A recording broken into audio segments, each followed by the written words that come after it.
Teresa herself did not long outstay this adventure at Mrs. Cole's, to whom, by the by, we took care not to boast of our exploit till all fear of consequences were clearly over. For an occasion presenting itself of proving her passion for a young fellow at the expense of her discretion,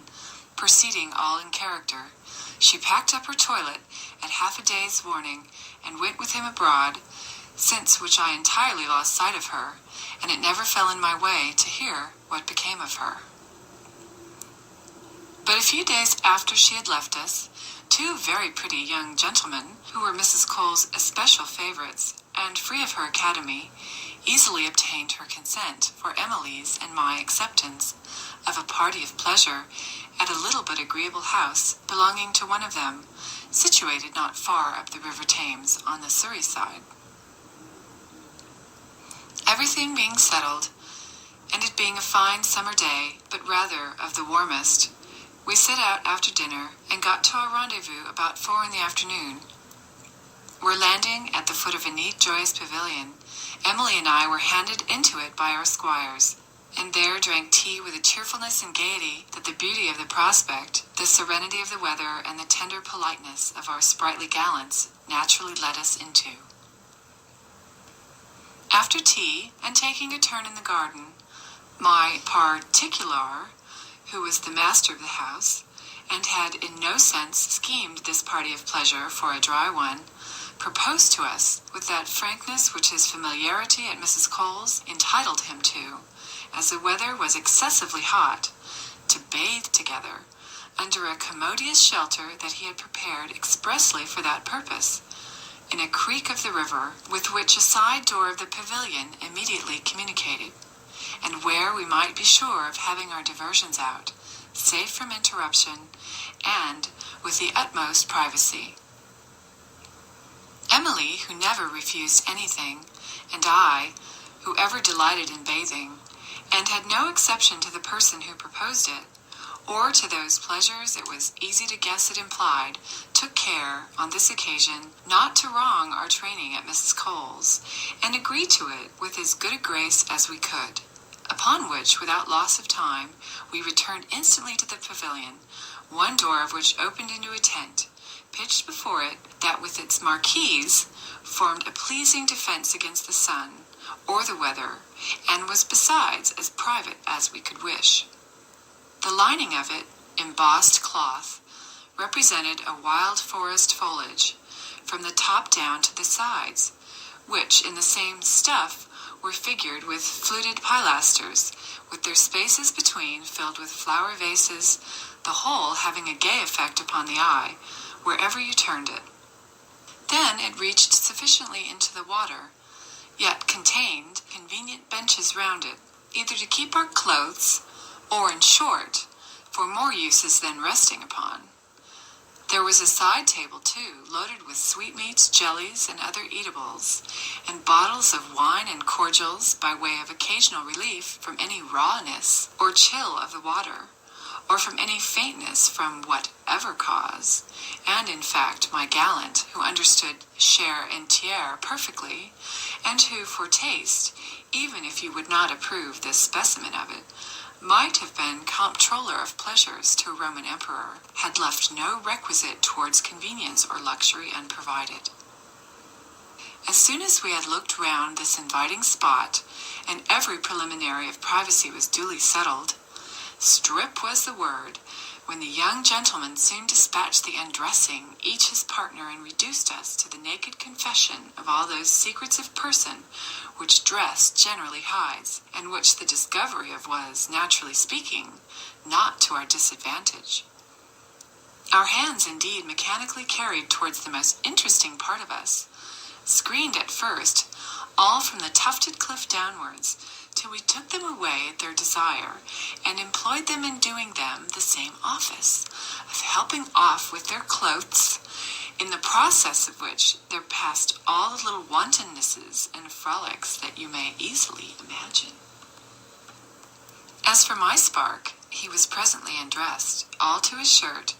the forelappet of which, as he leaned languishingly on me, he smilingly pointed me to observe, as it bellied out or rose and fell, according to the unruly starts of the motion behind it. But it was soon fixed, for now taking off his shirt, and naked as a cupid, he shooted me at so upright a stand as prepared me indeed for his application to me for instant ease. But though the sight of its fine size was fit enough to fire me, the cooling air, as I stood in this state of nature, joined to the desire I had of bathing first, enabled me to put him off and tranquilize him with the remark that a little suspense would only set a keener edge on the pleasure. Leading then the way, and shewing our friends an example of continency, which they were giving signs of losing respect to, we went hand in hand into the stream, till it took us up to our neck, where the no more than grateful coolness of the water gave my senses a delicious refreshment from the sultriness of the season, and made me more alive, more happy in myself, and, in course, more alert and open to voluptuous impressions. Here I laved and wantoned with the water, or sportively played with my companion, leaving Emily to deal with hers at discretion. Mine, at length, not content with making me take the plunge over head and ears, kept splashing me, and provoking me with all the little playful tricks he could devise, and which I strove not to remain in his debt for. We gave, in short, a loose to mirth, and now nothing would serve him but giving his hands the regale of going over every part of me, neck, breast, belly, thighs, and all the etc., so dear to the imagination, under the pretext of washing and rubbing them, as we both stood in the water, no higher now than the pit of our stomachs, and which did not hinder him from feeling and toying with that leak that distinguishes our sex, and so wonderfully watertight, for his fingers, in vain dilating and opening it, only let more flame than water into it, be it said without a figure. At the same time, he made me feel his own engine, which was so well wound up as to stand even the working in water, and he accordingly threw one arm round my neck, and was endeavoring to get the better of that harsher construction bred by the surrounding fluid, and had in effect won his way so far as to make me sensible of the pleasing stretch of those nether lips from the in-driving machine, when, independent of my not liking that awkward mode of enjoyment, I could not help interrupting him, in order to become joint spectators of a plan of joy in hot operation between Emily and her partner, who, impatient of the fooleries and dalliance of the bath, had led his nymph to one of the benches on the green bank, where he was very cordially proceeding to teach her the difference betwixt jest and earnest. There, setting her on his knee, and gliding one hand over the surface of that smooth, polished, snow-white skin of hers, which now doubly shone with dew-bright luster, and presented to the touch something like one would imagine of animated ivory, especially in those ruby-nippled globes, which the touch is so fond of and delights to make love to. With the other he was lusciously exploring the sweet secret of nature, in order to make room for a stately piece of machinery that stood upreared between her thighs as she continued sitting on his lap, and pressed hard for instant admission, which the tender Emily, in a fit of humour, deliciously protracted, affecting to decline and elude the very pleasure she sighed for, but in a style of waywardness so prettily put on and managed as to render it 10 times more poignant. Then her eyes, all amidst the softest dying languishment, expressed at once a mock denial and extreme desire, whilst her sweetness was zested with a coyness so pleasingly provoking. Her moods of keeping him off were so attractive that they redoubled the impetuous rage which he covered her with kisses, and the kisses that, while she seemed to shy from or scuffle for, the cunning wanton contrived such sly returns of, as were doubtless the sweeter for the gust she gave them of being stolen, ravished. Thus Emily, who knew no art but that which nature itself, in favor of her principal end, pleasure, had inspired her with, the art of yielding, coyed it indeed, but coyed it to the purpose. For with all her straining, her wrestling, and striving to break from the clasp of his arms, she was so far wiser yet than to mean it, that in her struggles it was visible she aimed at nothing more than multiplying points of touch with him, and drawing yet closer the folds that held them, everywhere entwined, like two tendrils of a vine intercurling together, so that the same effect, as when Louisa strove in good earnest to disengage from the idiot, was now produced by different motives. Meanwhile, their immersion out of the cold water had caused a general glow, a tender suffusion of heightened carnation over their bodies, both equally white and smooth-skinned, so that as their limbs were thus amorously interwoven, in sweet confusion, it was scarce possible to distinguish who they respectively belonged to, but for the brawnier, bolder muscles of the stronger sex. In a little time, however, the champion was fairly in with her, and had tied at all points the true lover's knot, when now, adieu all the little refinements of a finessed reluctance, adieu the friendly feint. She was presently driven forcibly out of the power of using any art, and indeed, what art must not give way, when nature, corresponding with her assailant, invaded in the heart of her capital and carried by storm, lay at the mercy of the proud conqueror, who had made his entry triumphantly and completely. Soon, however, to become a tributary, for the engagement growing hotter and hotter at close quarters, she presently brought him to the pass of paying down the dear debt to nature, which had scarce time to plume herself upon her victory, but shot with the same discharge, she in a loud expiring sigh, in the closure of her eyes, the stretch out of her limbs, and a remission of her whole frame, gave manifest signs that all was as it should be. For my part, who had not with the calmest patience stood in the water all this time to view this warm action, I leaned tenderly on my gallant, and at the close of it seemed to ask him with my eyes what he thought of it. But he, more eager to satisfy me by his actions than by words or looks, as we shoaled the water towards the shore, shewed me the staff of love so intensely set up, that had not even charity beginning at home in this case, urged me to our mutual relief,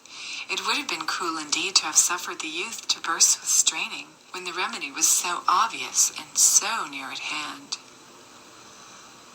Accordingly, we took to a bench, whilst Emily and her spark, who belonged, it seemed, to the sea, stood at the sideboard, drinking to our good voyage. For, as the last observed, we were well under way, with a fair wind up channel, and full freighted, nor indeed were we long before we finished our trip to Cythera, and unloaded in the old haven. But as the circumstances did not admit of much variation, I shall spare you the description. At the same time, allow me to place you here an excuse I am conscious of owing you, for having, perhaps, too much affected the figurative style,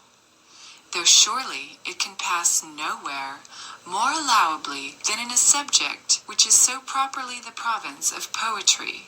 nay, is poetry itself, pregnant with every flower of imagination and loving metaphors, even where not the natural expressions, for respects of fashion and sound, necessarily forbid it. Resuming now my history, you may please to know that what with a competent number of repetitions, all in the same strain,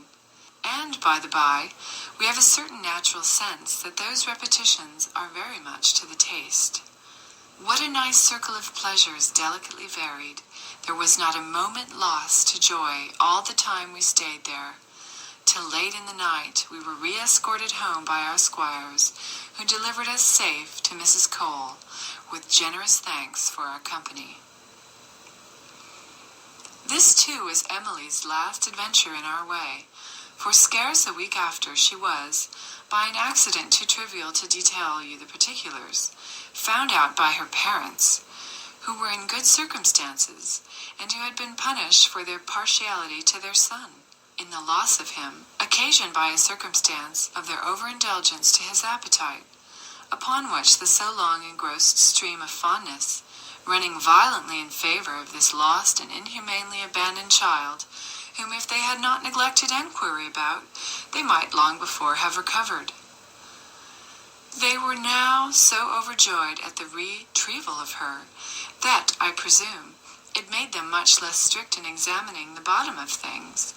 for they seemed very glad to take for granted, in the lump, everything that the grave and decent Mrs. Cole was pleased to pass upon them, and soon afterwards sent her, from the country, a handsome acknowledgment. But it was not so easy to replace to our community the loss of so sweet a member of it, for not to mention her beauty, she was one of those mild, pliant creatures that if one does not entirely esteem, one can scarce help loving, which is not such a bad compensation neither. Owing all her weaknesses to good nature, and an indolent facility that kept her too much at the mercy of first impressions, she had just sense enough to know that she wanted leading strings, and thought herself so much obliged to any who would take the pains to think for her and guide her, that with a very little management she was capable of being made a most agreeable, nay, a most virtuous wife, for vice, it is probable, had never been her choice or her fate, if it had not been for occasion or example, or had she not depended less upon herself than upon her circumstances. This presumption her conduct afterwards verified, for presently meeting with a match that was ready cut and dry for her, with a neighbor's son of her own rank, and a young man of sense and order,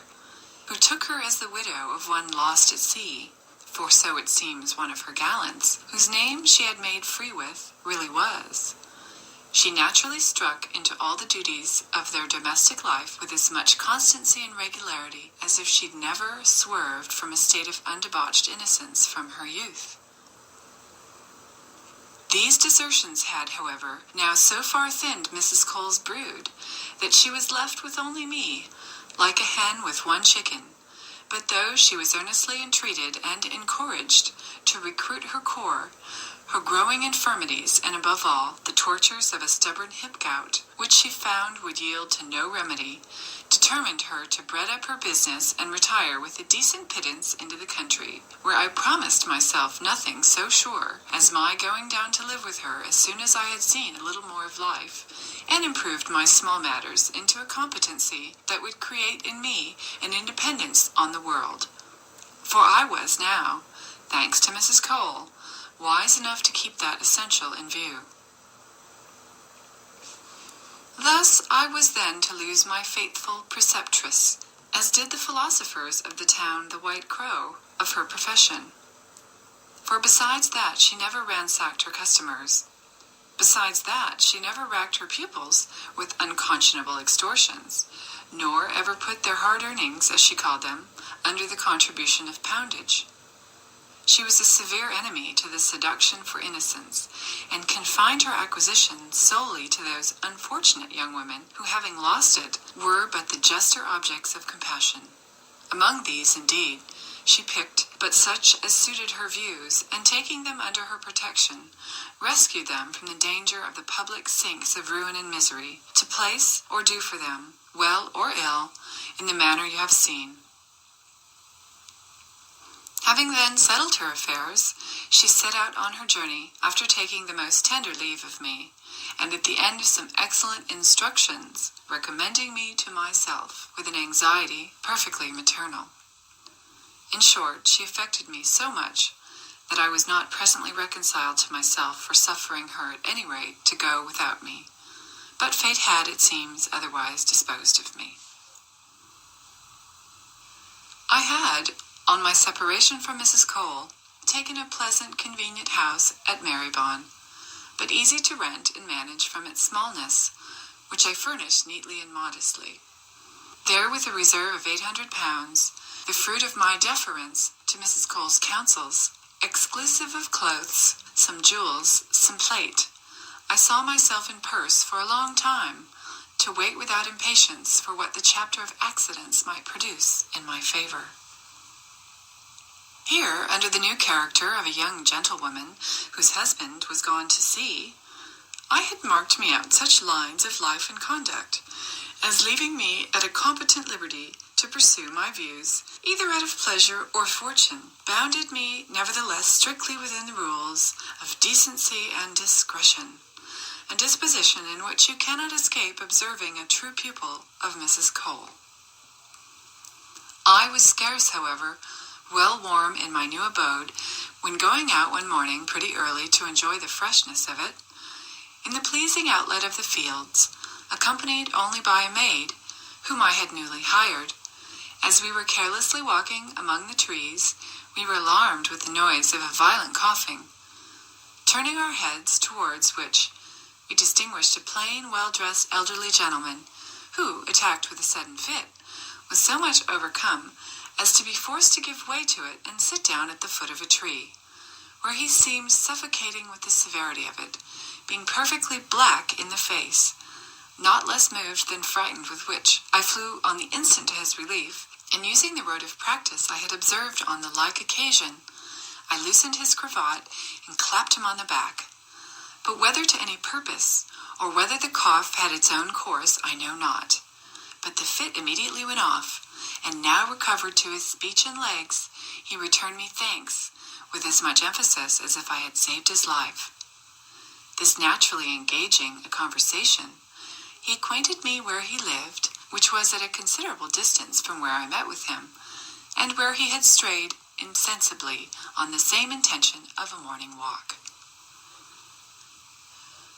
He was, as I afterwards learned in the course of the intimacy which this little accident gave birth to, an old bachelor, turned of 60, but of a vigorous complexion, insomuch that he scarce marked 45, having never racked his constitution by permitting his desires to overtax his ability.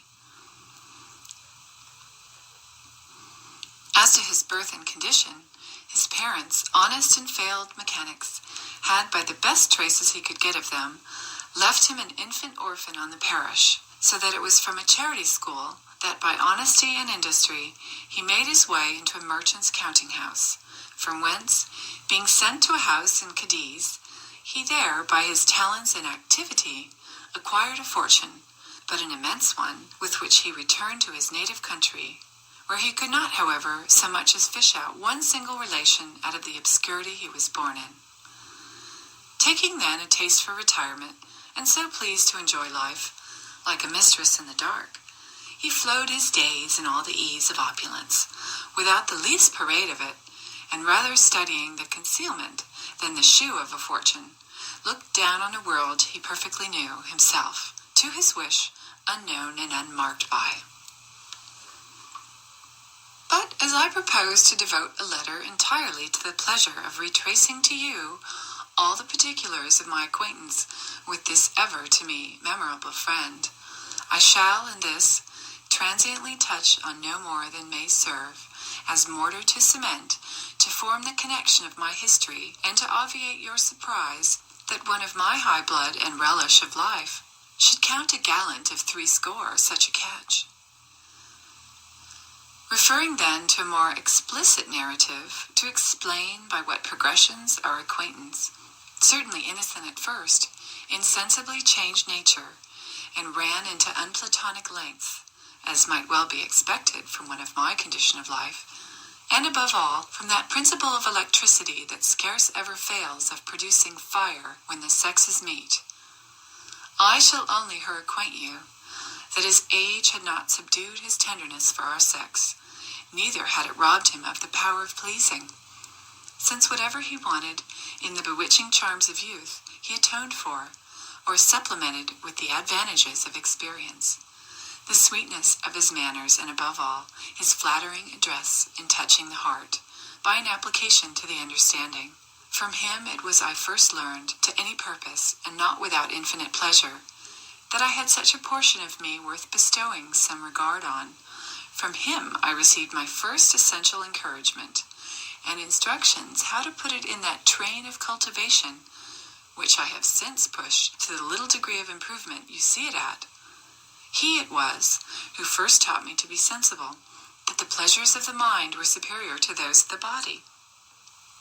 At the same time, that they were so far from obnoxious to or incompatible with each other, that besides the sweetness in the variety and transition, the one served to exalt and perfect the taste of the other to a degree that the senses alone can never arrive at. Himself a rational pleasurist, as being much too wise to be ashamed of the pleasures of humanity, loved me indeed, but loved me with dignity, in a mean equally removed from the sourness or forwardness by which age is unpleasingly characterized, and from that childish silly dotage that so often disgraces it, and which he himself used to turn into ridicule, and compare to an old goat affecting the frisk of a young kid. In short, everything that is generally unamiable in his season of life was, in him, repaired by so many advantages, that he existed a proof, manifest at least to me, that it is not out of the power of age to please. If it lays out to please, and if, making just allowances, those in that class do not forget that it must cost them more pains and attention than what youth, the natural springtime of joy, stands in need of, as fruits out of season require proportionately more skill and cultivation to force them. With this gentleman, then, who took me home soon after our acquaintance commenced, I lived near 8 months, in which time my constant complaisance and docility, my attention to deserve his confidence and love, and a conduct in general, devoid of the least art and founded on my sincere regard and esteem for him, won and attached him so firmly to me that after having generously trusted me with a genteel, independent settlement, proceeding to heap marks of affection on me, he appointed me, by an authentic will, his sole heiress and executrix, a disposition which he did not outlive 2 months, being taken from me by a violent cold that he contracted as he unadvisedly ran to the window on an alarm of fire at some street's distance, and stood there naked-breasted and exposed to the fatal impressions of a damp night air. After acquitting myself of my duty towards my deceased benefactor, and paying him a tribute of unfeigned sorrow, which a little time changed into a most tender, grateful memory of him that I shall ever retain, I grew somewhat comforted by the prospect that now opened to me, if not of happiness, at least of affluence and independence. I saw myself then in the full bloom and pride of youth, for I was not yet 19, actually at the head of so large a fortune, as it would have been even the height of impudence in me to have raised my wishes, much more my hopes too, and that this unexpected elevation did not turn my head, I owed to the pains my benefactor had taken to form and prepare me for it, as I owed his opinion of my management of the vast possessions he left me, to what he had observed of the prudential economy I had learned under Mrs. Cole, of which the reserve he saw I had made was a proof and encouragement to him.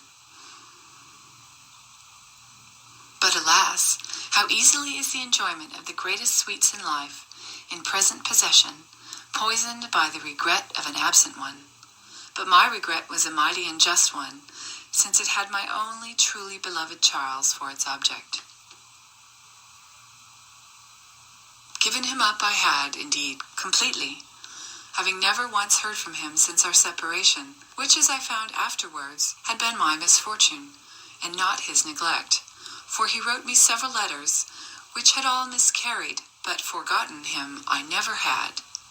Amidst all my personal infidelities, not one had made a pin's point impression on a heart impenetrable to the true love passion but for him.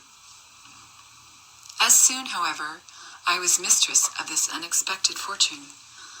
I felt more than ever how dear he was to me, from its insufficiency to make me happy, whilst he was not to share it with me. My earliest care, consequently, was to endeavor at getting some account of him, but all my researches produced me no more light than his father had been dead for some time, not so well as even with the world, and that Charles had reached his port of destination in the South Seas, where finding the estate he was sent to recover dwindled to a trifle by the loss of 2 ships, in which the bulk of his uncle's fortune lay, he was come away with a small reminder, and might, perhaps according to the best advice, in a few months return to England, from whence he had, at the time of this my inquiry, been absent 2 years and 7 months, a little eternity in love. You cannot conceive with what joy I embraced the hopes thus given me of seeing the delight of my heart again. But as the terms of months was assigned it, in order to divert and amuse my impatience for his return, after settling my affairs with much ease and security, I set out on a journey for Lancashire, with an equipage suitable to my fortune, and with a design purely to revisit my place of nativity, for which I could not help retaining a great tenderness, and might naturally not be sorry to shew myself there, to the advantage I was now in pass to do, after the report Esther Davis had spread of my being spirited away to the plantations, for on no other supposition could she account for this oppression of myself to her, since her leaving me so abruptly at the inn. Another favourite intention I had, to look out for my relations, though I had none besides distant ones, and prove a benefactress to them. Then Mrs. Cole's place of retirement, lying in my way, was not amongst the least of the pleasures I had proposed to myself in this expedition. I had taken nobody with me but a discreet, decent woman, to figure it as my companion, besides my servants, and was scarce got into an inn, about 20 miles from London, where I was to sup and pass the night, when such a storm of wind and rain sprang up as made me congratulate myself on having got under shelter before it began. This had continued a good half-hour, when bethinking me of some directions to be given to the coachman, I sent for him, and not caring that his shoes should soil the very clean parlour in which the cloth was laid, I stepped into the hall kitchen where he was, and where, whilst I was talking to him, I slantingly observed 2 horsemen driven in by the weather, and both wringing wet, one of whom was asking if they could not be assisted with a change, while their clothes were dried. But heavens! Who can express what I felt at the sound of a voice ever present to my heart, and that is now rebounded at? Or when pointing my eyes towards the person it came from, they confirmed its information in spite of so long an absence, and of a dress one would have imagined studied for a disguise, a horseman's great coat with a stand-up cape and his hat flapped. But what could escape the piercing alertness of a sense surely guided by love? A transport then like mine was above all consideration, or schemes of surprise, and I, that instant, with the rapidity of the emotions that I felt the spur of, shot into his arms, crying out, as I threw mine round his neck, "My life, my soul, my Charles!" and without further power of speech swooned away under the pressing agitations of joy and surprise. Recovered out of my entrancement, I found myself in my charmer's arms, but in the parlour, surrounded by a crowd, which this event had gathered round us, in which immediately, on a signal from the discreet landlady, who currently took him for my husband, cleared the room, and desirably left us alone to the raptures of this reunion, my joy at which had like to have proved, at the expense of my life, power superior to that of grief at our fatal separation. The first object, then, that my eyes opened on was their supreme idol, and my supreme wish, Charles, on one knee, holding me fast by the hand and gazing on me with a transport of fondness. Observing my recovery, he attempted to speak, and give vent to his patience of hearing my voice again, to satisfy him once more that it was me. But the mightiness and suddenness of the surprise, continuing to stun him, choked his utterance. He could only stammer out a few broken, half-formed, faltering accents, which my ears, greedily drinking in, spelt, and put, Can it be you?" stifling me at the same time with kisses that, stopping my mouth at once, prevented the answer that he panted for, and increased the delicious disorder in which all my senses were rapturously lost. Amidst, however, this crowd of ideas, and all blissful ones, there obtruded only one cruel doubt, that poisoned nearly all the transcendent happiness. And what was it, but my dread of it being too excessive to be real? I trembled now with the fear of its being no more than a dream, and of my waking out of it into the horrors of finding it one. Under this fond apprehension, imagining I could not make too much of the present prodigious joy, before it should vanish and leave me in the desert again, nor verify its reality too strongly, I clung to him, I clasped him, as if to hinder him from escaping me again. "Where have you been? How could you? Could you leave me? Say you are still mine, that you still love me, and thus?" Kissing him as if I would consolidate lips with him. "I forgive you. Forgive my hard fortune in favor of this restoration." All these interjections breaking from me in that wildness of expression that justly passes for eloquence in love, drew from him all the returns my fond heart could wish or require. Our caresses, our questions, our answers, for some time observed no order, all crossing or interrupting one another in sweet confusion, whilst we exchanged hearts at our eyes, and renewed the ratifications of a love unabated by time or absence. Not a breath, not a motion, not a gesture on either side, but was strongly impressed with it. Our hands, locked in each other, repeated the most passionate squeezes, so that their fiery thrill went to the heart again. Thus absorbed and concentrated in this unutterable delight, I had not attended to the sweet author of it, being thoroughly wet and in danger of catching cold, when in good time the landlady, whom the appearance of my equipage, which, by the by, Charles knew nothing of,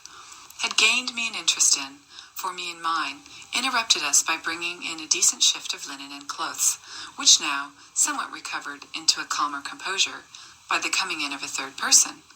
I pressed him to take the benefit of, with a tender concern and anxiety that made me tremble for his health. The landlady leaving us again, he proceeded to shift, in the act of which, though he proceeded with all that modesty which became the first solemner instance of our re-meeting after so long an absence, I could not contain certain snatches of my eyes, lured by the dazzling discoveries of his naked skin, that escaped him as he changed his linen, and which I could not observe the unfaded life and complexion of without emotions of tenderness and joy, that had himself too purely for their object to partake of a loose or mistimed desire. He was soon dressed in these temporary clothes, which neither fitted him now, became the light my passion placed him in, to me at least, yet as they were on him, they looked extremely well, in virtue of the magic charm which love put into everything that he touched, or had relation to him, and where indeed was that dress that a figure like this would not give grace to? For now, as I eyed him more in detail, I could not but observe the even favorable alteration which the time of his absence had produced in his person. There were still the requisite lineaments, and the same vivid vermilion and bloom reigning on his face, but now the roses were more fully blown. The tan of his travels, and a beard somewhat more distinguishable, had, at the expense of no more delicacy than what he could well spare, given it an air of becoming manliness and maturity that symmetrized nobly with that air of distinction and empire with which nature had stamped it, in a rare mixture with the sweetness of it. Still nothing he lost of that smooth plumpness of flesh, which, glowing with freshness, blooms florid to the eye and delicious to the touch. Then his shoulders were grown more square, his shape more formed, more portly, but still free and airy. In short, his figure showed riper, greater, and perfecter to the experienced eye than in his tender youth, and now he was not much more than 22.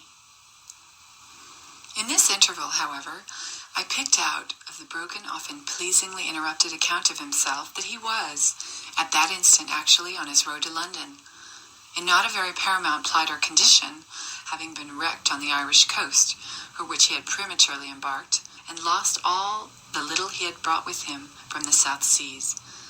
so that he had not till after great shifts and hardships, in the company of his fellow traveller, the captain, got so far on his journey, that so it was, having heard of his father's death and circumstances, he had now the world to begin again, on a new account, a situation which, he assured me, in a vein of sincerity that flowing from his heart penetrated mine, gave him to farther pain,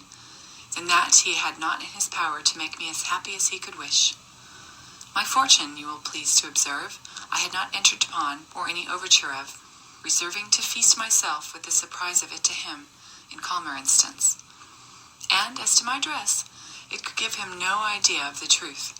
not only as it was morning, but likewise in a style of plainness and simplicity that I had ever kept to with studied art. He pressed me, indeed, tenderly to satisfy his ardent curiosity, both with regard to my past and present state of life, since his being torn away from me, but I had the address to elude his questions by answers that, shewing his satisfaction at no great distance, won upon him to waive his impatience, in favor of the thorough confidence he had in my not delaying it,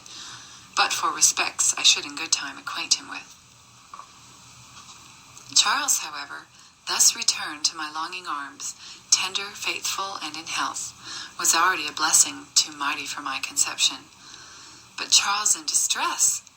Charles reduced and broken down to his naked personal merit, was such a circumstance in favor of the sentiments I had for him as exceeded my utmost desires, and accordingly I seemed so visibly charmed, so out of time and measure pleased at his mention of his ruined fortune, that he could account for it no way, but that the joy of seeing him again had swallowed up every other sense or concern. In the meantime, my woman had taken all possible care of Charles's traveling companion, and as supper was coming in, he was introduced to me when I received him as became my regard for all of Charles's acquaintance or friends. We four then supped together, in the style of joy, congratulation, and pleasing disorder that you may guess. For my part, though all these agitations had left me not in the least stomach but for that uncloying feast, the sight of my adored youth, I endeavored to force it, by way of example for him, who I conjectured must want a recruit after riding, and indeed he ate like a traveller, but gazed at and addressed me all the time like a lover. After the cloth was taken away, and the hour of repose came on, Charles and I were, without further ceremony, in quality of man and wife, shewn up together to a very handsome apartment, and in all course the bed, they said, the best in the inn. And here, decency, forgive me, if once more I violate thy laws and keeping the curtains undrawn, sacrifice thee for the last time to that confidence without reserve, with which I engage to recount to you the most striking circumstances of my youthful disorders. As soon then as we were in the room together, left to ourselves, the sight of the bed starting the remembrance of our first joys, and the thought of my being instantly to share it with the dear possessor of my virgin heart, moved me so strongly that I was well leaned upon him, or I must have fainted again under the overpowering sweet alarm. Charles saw into my confusion, and forgot his own, that was scarce less, to apply himself to the removal of mine. But now the true refining passion had regained through the possession of me, with all its train of symptoms, a sweet sensibility, a tender timidity, love-sick yearnings tempered with diffidence and modesty. All held me in subjection of soul, incomparably dearer to me than the liberty of heart which I had been too long, the mistress of, in the course of those grosser gallantries, the consciousness of which now made me sigh with a virtuous confusion and regret. No real virgin in view of the nuptial bed could give more bashful blushes to the unblemished innocence than I did to a sense of guilt, and indeed I loved Charles too truly not to feel severely that I did not deserve him.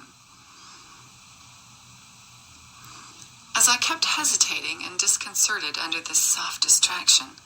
Charles, with a fond impatience, took the pains to undress me, and all I can remember amidst the flutter and discomposure of my senses was some flattering exclamations of joy and admiration, more especially at the feel of my breasts, now set at liberty from my stays, and which, panting and rising in tumultuous throbs,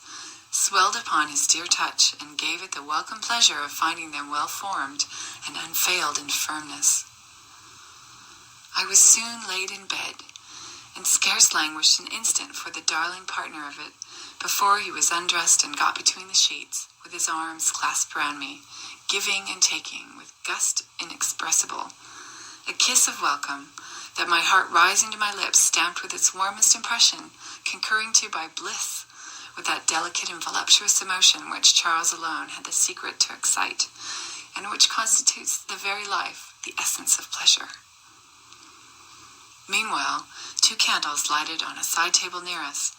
and a joyous wood fire, threw a light into the bed that took from one sense of great importance to our joys, all pretext for complaining of its being shut out of its share of them. And indeed, the sight of my idolized youth was alone, from the ardor with which I had wished for it, without other circumstance, a pleasure to die of. But his action was now a necessity to desires so much on edge as ours. Charles, after a very short preclusive dalliance, lifting up my linen and his own, laid the broad treasures of his manly chest close to my bosom, both beating with the tenderest alarms, when now the sense of his glowing body, naked in touch with mine, took all power over my thoughts out of my own disposal, and delivered up every faculty of the soul to the sensiblest of joys, that affecting me infinitely more with my distinction of the person than of the sex, now brought my conscious heart deliciously into play. My heart, which, eternally constant to Charles, had never taken any part in my occasional sacrifices to the calls of constitution, complaisance, or interest. But what became of me, when as the powers of solid pleasure thickened upon me, I could not help feeling the stiff stake that had been adorned with the trophies of my despoiled virginity, bearing hard and inflexible against one of my thighs, which I had not yet opened, from a true principle of modesty, revived by a passion too sincere to suffer any aiming at the false merit of difficulty, or my putting on an impertinent mock coyness. I have, I believe, somewhere before remarked that the feel of that favorite piece of manhood has, in the very nature of it, something inimitably pathetic. Nothing can be dearer to the touch, nor affect it with a more delicious sensation. Think then, as a love thinks, what must be the consummate transport of that quickest of our senses, in their central seat too, when after so long a deprival, it felt itself re-inflamed under the pressure of that peculiar scepter member which commands us all, but especially, my darling, elect from the face of the whole earth. And now, at its mightiest point of stiffness, it felt to me something so subduing, so active, so solid and agreeable, that I know not what name to give its singular impression, but the sentiment of consciousness of its belonging to my supremely beloved youth gave me so pleasing an agitation, and worked so strongly on my soul, that it sent all its sensitive spirits to that organ of bliss in me, dedicated to its reception. There, concentering to a point, like rays in a burning glass, they glowed. They burnt with the intensest heat. The springs of pleasure were, in short, wound up to such a pitch. I panted now, so exquisitely keen an appetite for the eminent enjoyment that I was even sick with desire, and unequal to support the combination of two distinct ideas that delightfully distracted me. For all the thought I was capable of was that I was now in touch at once with the instrument of pleasure and the great seal of love, ideas that, mingling streams, poured such an ocean of intoxicating bliss on a weak vessel, all too narrow to contain it, that I lay overwhelmed, absorbed, lost in an abyss of joy, and dying of nothing but immoderate delight. Charles then roused me, somewhat out of this ecstatic distraction, with a complaint softly murmured amidst a crowd of kisses at the position not so favorable to his desires, in which I received his urgent insistence for admission, where that insistence was alone so engrossing a pleasure that it made me inconsistently suffer a much dearer one to be kept out. But how sweet to correct such a mistake! My thighs, now obedient to the imitations of love and nature, gladly disclose, and with a ready submission, rein up the soft gateway to the entrance of pleasure. I see, I feel the delicious velvet tip. He enters me might and main with, my pen drops from me here in the ecstasy now present to my faithful memory. Description too deserts me, and delivers over a task above its strength of wing to the imagination. But it must be an imagination exalted by such a flame as mine that can do justice to that sweetest, noblest of all sensations that hailed and accompanied the stiff insinuation all the way up till it was at the end of its penetration, sending up through my eyes the sparks of the love fire that ran all over me and blazed in every vein and every pore of me, a system incarnate of joy all over. I had now totally taken in love's true arrow from the point up to the feather. In that part were making now a new wound, the lips of the original one of nature, which had owed its first breathing to this dear instrument, clung as if sensible of gratitude, in eager suction round it, whilst all its inwards embraced it tenderly with a warmth of gust, a compressive energy that gave it, in its way, the heartiest welcome in nature. Every fibre there gathering tight round it, and straining ambitiously to come in for its share of the blissful touch. As we were giving them a few moments of pause to the delectation of the senses, and dwelling with the highest relish on this intimest point of reunion, and chewing the cud of enjoyment, the impatience natural to the pleasure soon drove us into action. Then began the driving tumult on his side, and the responsive heaves on mine, which kept me up to him, whilst, as our joys grew too great for utterance, the organs of our voices, voluptuously intermixing, became organs of the touch. And oh, the touch, how delicious! That touch, how poignantly luscious! And now I felt to the heart of me, I felt the prodigious keen edge with which love, presiding over this act, points the pleasure. Love, that may be styled the Attic salt of enjoyment, and indeed, without it, the joy, great as it is still a vulgar one, whether a king or a beggar, for it is, undoubtedly, love alone that refines, ennobles, and exalts it. Thus happy, then, by the heart, happy by the senses, it was beyond all power, even of thought, to form the conception of a greater delight than what I was now consummating the fruition of. Charles, whose whole frame was convulsed with the agitation of his rapture, whilst the tenderest fires trembled in his eyes, all assured me of a perfect concord of joy, penetrated me so profoundly, touched me so vitally, took me so much out of my own possession, whilst he seemed himself so much in mine, that in a delicious enthusiasm, I imagined such a transfusion of heart and spirit as that coalescing and making one body and soul with him, I was he and he me. But all this pleasure tending, like life from its first instance, towards its own dissolution, lived too fast not to bring on upon the spur its delicious moment of mortality. For presently the approach of the tender agony discovered itself by its usual signals, that were quickly followed by my dear love's emanation of himself that spun, hour, and shot, feelingly indeed, up the ravished indraught, where the sweetly soothing balmy titillation opened up all the juices of joy on my side, which ecstatically in flow helped to allay the prurient glow, and drown our pleasure for a while. Soon, however, to be on-flowed again. For Charles, true to nature's laws, in one breath expiring and ejaculating,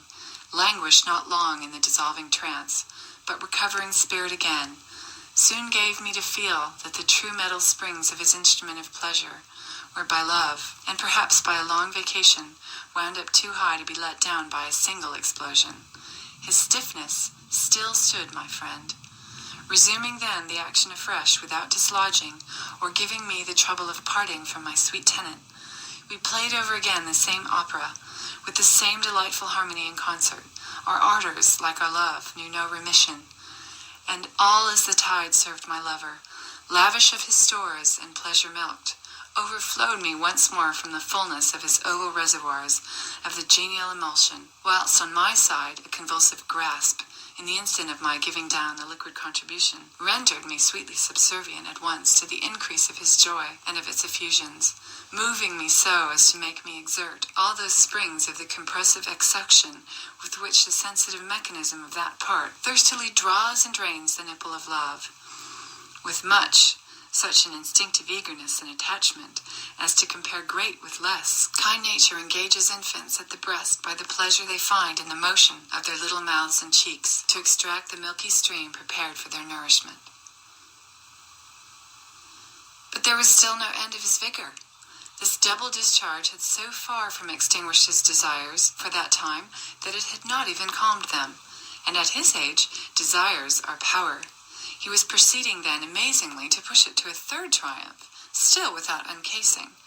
If a tenderness natural to true love had not inspired me with self-denial enough to spare, and not overstrain him, and accordingly entreating him to give himself and me quarter, I obtained at length a short suspension of arms, but not before he had exultingly satisfied me that he gave me outstanding. The remainder of the night, with which we borrowed upon the day, we employed with unwearied fervor in celebrating thus the festival of our re-meeting, and got up pretty late in the morning, gay, brisk, and alert, though rest had been a stranger to us. But the pleasures of love had been to us what the joy of victory is to an army: repose, refreshment, everything. The journey into the country being now entirely out of the question, and orders having been given overnight for turning the horses' heads towards London, we left the inn as soon as we had breakfasted, not without a liberal distribution of the tokens of my grateful sense of the happiness I had met with in it. Charles and I were in my coach, the captain and my companion in a chaise hired purposely for them, to leave us the conveniency of a tete-a-tete. Here on the road,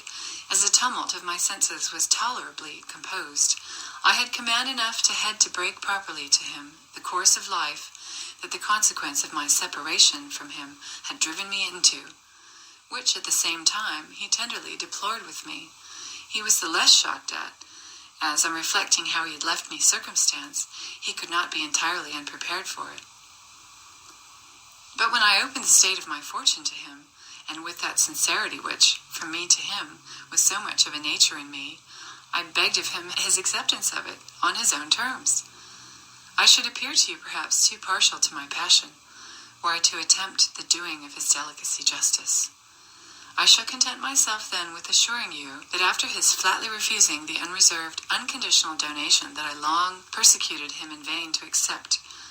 it was at length, in obedience to his serious commands, for I stood out unaffectedly till he exerted the sovereign authority with which love had given him over me, that I yielded my consent to waive the remonstrance I did not fail of making strongly to him against his degrading himself, and incurring the reflection, however unjust, of having for respects of fortune bartered his honor for infamy and prostitution, in making one his wife, who thought herself too much honored in being but his mistress. The plea of love then overruling all objections, Charles, entirely won with the merit of my sentiments for him, which he could not but read the sincerity of in a heart ever open to him,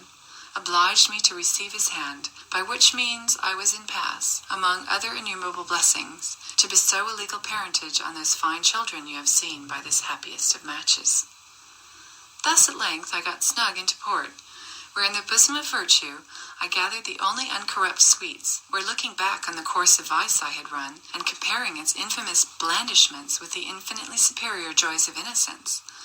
I could not help pitying, even in point of taste, those who, immersed in gross sensuality, are insensible to the so delicate charms of virtue, than which even pleasure has not a greater friend, nor than vice a greater enemy. Thus temperance makes men lords over those pleasures that intemperance enslaves them to. The one, the parent of health, vigor, fertility, cheerfulness, and every other desirable good of life, the other of diseases, debility, barrenness, self-loathing, with only every evil incident to human nature. You laugh perhaps at this tale-piece of morality, extracted from me by the force of truth, resulting from compared experiences. You think it, no doubt, out of place, out of character. Possibly, too, you may look on it as the paltry finesse of one who seeks to mask a devotee to vice under a rag of a veil, impudently smuggled from the shrine of virtue, just as if one was to fancy oneself completely disguised at a masquerade,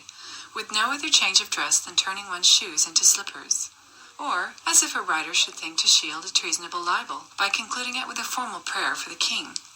But, independent of my flattering myself that you have a juster opinion of my sense and sincerity, give me leave to represent to you that such a supposition is even more injurious to virtue than to me, since, consistently with candor and good nature, it can have no foundation but in the falsest of fears that its pleasures cannot stand in comparison with those of vice. But let truth dare to hold it up in its most alluring light. Then mark how spurious, how low of taste, how comparatively inferior its joys are to those which virtue gives sanction to, and whose sentiments are not above making even a sauce for the senses, but a sauce of the highest relish, whilst vices are the harpies that infect and foul the feast. The paths of vice are sometimes strewed with roses, but then they are forever infamous for many a thorn, for many a cankerworm. Those of virtue are strewed with roses purely, and those eternally unfading ones. If you do me then justice, you will esteem me perfectly consistent in the incense I burn to virtue. If I had painted vice in all its gayest colors, if I have decked it with flowers, it has been solely in order to make the worthier the solemner sacrifice of it to virtue. You know Mr. C.O., you know his estate, his worth, and good sense. Will you pronounce it ill-meant, at least of him, when anxious for his son's morals, with a view to form him to virtue and inspire him with a fixed, a rational contempt for vice, he consented to be his master of the ceremonies, and led him by the hand through the most noted bawdy houses in town, where he took care he should be familiarized with all those scenes of debauchery so fit to nauseate a good taste. The experiment, you will cry, is dangerous. True, on a fool. But are fools worth so much attention? I shall see you soon, and in the meantime think candidly of me, and believe me ever, Madam, yours, etc., etc., etc.